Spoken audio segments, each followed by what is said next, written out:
السلام الله عليكم ورحمة الله وبركاته. أحبابي ميل والبا جوجتان وإذن سلامي. ما أنت موضوعين وحو كسابسن يحي السؤال اللي سويديي إن أصحابتك حيران جنال كيغا دكتور سجيا أو maxaa keena dhiiga caadada oo muddo la waayo. Fadlan haddii aad ku cusub tahay channelkayga subscribe, like, share waad ku maasantihiin daawashada muuqaalkan. Dhiiga caadada oo la waayo waqtiyo kala duwan waa xaalad caafimaad daro oo la soo darista qofka dumarka ah. Xaaladda ugu badan ee sababta waa xaalad marka ay hooyadu ku jirto xilliga uurka iyo xilliga nuujiska. Calaamadahan soo socda waxaa sababi kara laba xaaladood.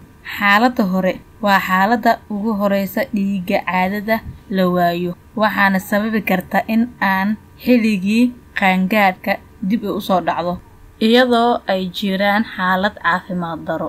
Xaaladda dambe waxaa sababi kara khalkhal ku dhaca hormoonada jirka sida qanjirada xukuma soo saarista dheecaanada, qaas ahaan qanjirada naasaha hoostooda ku yaalaan.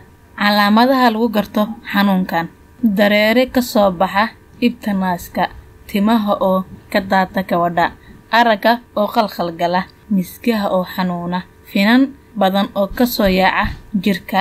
Waxaa kaloo ka mid ah daawooyin sababi kara in dhiiga caadada la waayo, waxaana ka mid ah daawooyinka loo isticmaalo waalida, daawooyinka dhiigkarka loo isticmaalo, daawooyinka kansarka loo isticmaalo, daawooyinka xasaasiyadda loo isticmaalo. Nolosha gabadhu ay ku nooshahay oo xaaladahan la soo dirsaan. Miisaan gabadha oo hooseeya, dumarka jimicsiga badan, fikir badan iyo walwalka. Isbedelada ku imaada hormoonada jirka gabadha. Xaalado badan ayaa sababi kara in hormoonada jirka gabdhuhu inay isbedelaan. Tusaale ahaan, haddii ay badato shaqada qanjirada thyroidka, waxaa isbedeli kara dhammaan shaqada jirka.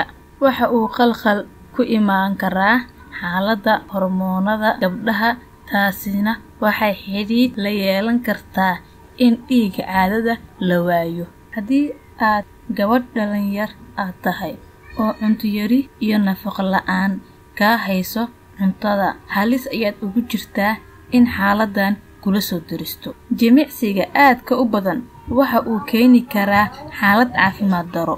Cawaaqib xumada ka dhalan karta xanuunkan: haddii la daaweyn waayo xilli hore xaaladan, waxaa dhici karta xaaladahan soo socda: taranka oo yaraada, lafaha oo burbura, deganaansho la'aan. Shaybaadhka iyo daaweynta waxaa qori kara ama go'aan ka gaadhi kara kaliya dhakhtarka ku takhasusay arrimaha dumarka. Dardaaran: haddii aad isku aragto calaamadahan ee xanuunkan, waa in si dhaqsi ah ula xiriirtaa dhakhtarka kugu dhow. Ha isku sii eegin xanuunkan, waa xanuun aad u daran. Waad ku mahadsantihiin daawashada muuqaalkan.